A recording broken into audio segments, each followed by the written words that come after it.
Hola, buenas tardes. Estoy aquí con el doctor Jaime Hernández, coordinador de insuficiencia cardíaca de Baylor Scott and White Temple. Y él vino aquí a Harvard Monterrey y nos acompaña. Jaime.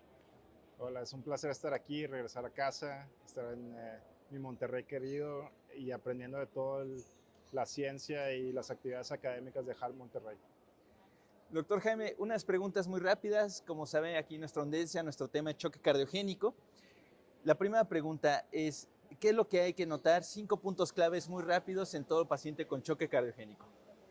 Bueno, choque cardiogénico hay que entenderla como una entidad compleja, heterogénea y sensible al tiempo. Entonces es muy importante entender que estos pacientes tienen un espectro de severidad importante. Número dos, que se necesitan equipos interdisciplinarios que puedan acudir al cuidado de estos pacientes desde el punto de vista clínico, hemodinámico y de imagen. Se necesitan tener mecanismos adecuados para trasladar a estos pacientes en diferentes puntos de la ciudad o de la geografía en donde estemos, desde un nivel terciario a cuaternario, y se necesita la capacidad de otorgar soporte circulatorio agudo de alto perfil por nuevamente equipos interdisciplinarios con el expertise adecuado para hacer una transición idealmente hacia recuperación cardíaca, pero si es necesario hacia reemplazo cardíaco en forma de trasplante o asistencia ventricular de larga duración. Doctor Jaime, yo creo que muchas veces cuando hablamos de choque cardiogénico, la audiencia que nos va a escuchar piensa que choque cardiogénico es igual, pero tenemos dos grandes etiologías, infarto, que es un gran personal, y la otra, insuficiencia cardíaca. ¿Qué cosas hay que tener cuidado a la hora de hablar de choque cardiogénico? Porque muchas veces se nubla la visión y creemos que choque cardiogénico es igual en todos los pacientes. Bueno, los dos fenotipos principales en choque cardiogénico es el asociado a infarto agudo del miocardio, que es probablemente el más común de identificar porque está ligado hacia un diagnóstico como el electrocardiograma con elevación o cambios en el segmento ST o algún estudio de laboratorio, como en este caso son las enzimas cardíacas, troponina, por ejemplo. Ese choque cardiogénico ha sido el más estudiado, es el choque cardiogénico que tiene la mayoría de los estudios aleatorios, randomizados, su contraparte es la insuficiencia cardíaca o el choque asociado a falla. Sabemos que entre más pacientes tratamos y salvamos después de un evento isquémico o pacientes que no tienen la posibilidad de atenderse por un tema de hipertensión o por algún tema familiar, van a evolucionar a insuficiencia cardíaca crónica y esos pacientes son vulnerables para desarrollar choque cardiogénico. Entonces, choque cardiogénico asociado a falla, choque cardiogénico asociado a infarto, son muy diferentes, tienen mecanismos adaptativos a nivel neurohormonal, patofisiológico y anatómico, patológico, muy distintos. En ese contexto, yo quería presentar al doctor Jorge Ortega. Jorge es investigador y fellow del Instituto Nacional de Cardiología de la unidad coronaria, de cuidados críticos coronarios, y Jorge ha estado interesado en ir un poquito más allá de las clasificaciones generales o los fenotipos y entender un poco cómo es la hemodinamia, cómo son las transiciones hemodinámicas al grado granular con el uso de hemodinamia invasiva. Entonces, en ese contexto, Jorge, ¿qué nos puedes decir de las diferencias hemodinámicas que existen dentro del fenotipo, por ejemplo, empezando con insuficiencia cardíaca? Vale, insuficiencia cardíaca versus infarto agudo del miocardio, yo creo que como usted bien lo expuso, son dos etiologías diferentes, ya no hay que mezclarlos, ya no hay que decir choque cardiogénico en general, sino hay que ir a esta parte granular.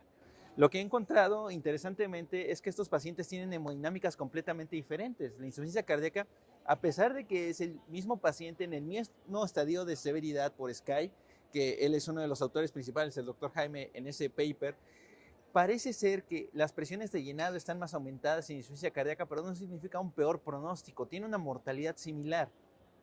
La pregunta aquí es, viendo a futuro, muy probablemente necesitamos la ayuda de hemodinámica invasiva, no solo de la no invasiva, hay que unir las dos para hacer trials más precisos, como por ejemplo el Danger Shock con Impella, En que muy elegantemente se trató de fenotipificar de forma clínica y ecocardiográfica muy rápida unos pacientes, un subset muy rápido que era disfunción del ventrículo izquierdo. Una pregunta muy sencilla, muy rápida, y gracias a perfilar hemodinámicamente estos pacientes, se vio el primer trial positivo. Entonces yo creo que la verdad, todos los pacientes con choque cardiogénico deberíamos de tener un perfilamiento invasivo, y no solo eso, seguir en el tiempo. ¿Por qué? Porque el seguir en el tiempo es la medida más importante. Las medidas seriadas yo creo que es la clave en esto para entender cómo va nuestro paciente. No solo es una medida, no solo es llega y me quedo con esa, sino hay que seguirlo para tratar de mejorar a todos nuestros pacientes. Bueno, para mí ha sido uno de los honores más grandes en mi carrera participar desde el punto de vista científico con el Instituto Nacional de Cardiología y el grupo de Jorge, liderado por la doctora Arias, el doctor González Pacheco, tiene la posibilidad de hacer registros con hemodinamia granular, y en los últimos 2 o 3 años han sido autores de un par de artículos importantes.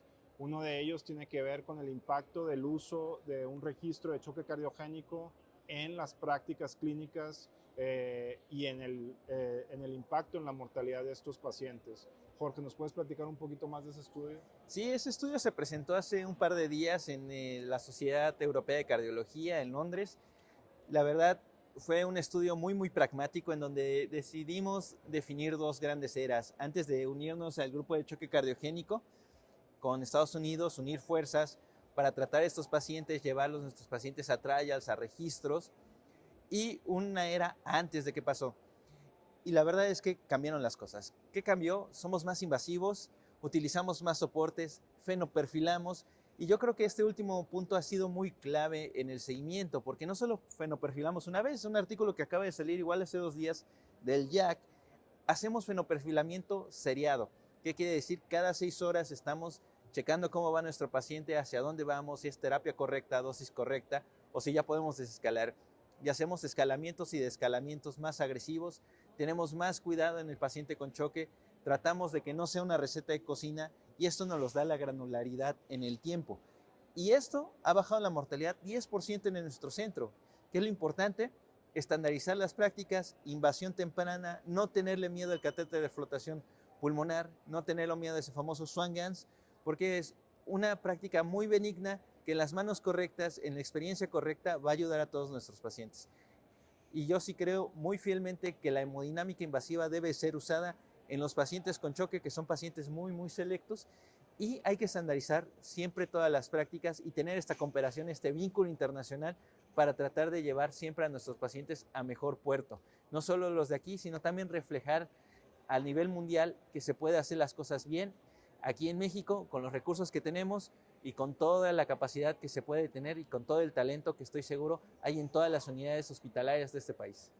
Sí, a mí me parece que a veces nos enfocamos en las tecnologías y no en los procesos, y creo que el ejemplo del Instituto Nacional, el ejemplo de TechSalud, el ejemplo de muchos otros centros que están tratando de mejorar sus procesos en choque cardiogénico en México, se va a seguir reflejando en mejor pronóstico para los pacientes, menor mortalidad, y estos espacios creados aquí en Monterrey por el doctor Cornejo y el grupo de Heart Monterrey, creo que pues es una motivación para la gente no tan joven como yo, pero la gente joven como Jorge, y para otros que están incursionando en cuidados críticos cardiovasculares. ¿Alguna otra cosa, Jorge, que quieras cerrar? La verdad, agradecer a Heart Monterrey, agradecer a todos los organizadores, al doctor Cornejo, al doctor Vicente por la invitación, y esperamos que estén disfrutando esta edición de Heart Monterrey, y próximamente el siguiente año los vemos con más. Gracias. Gracias.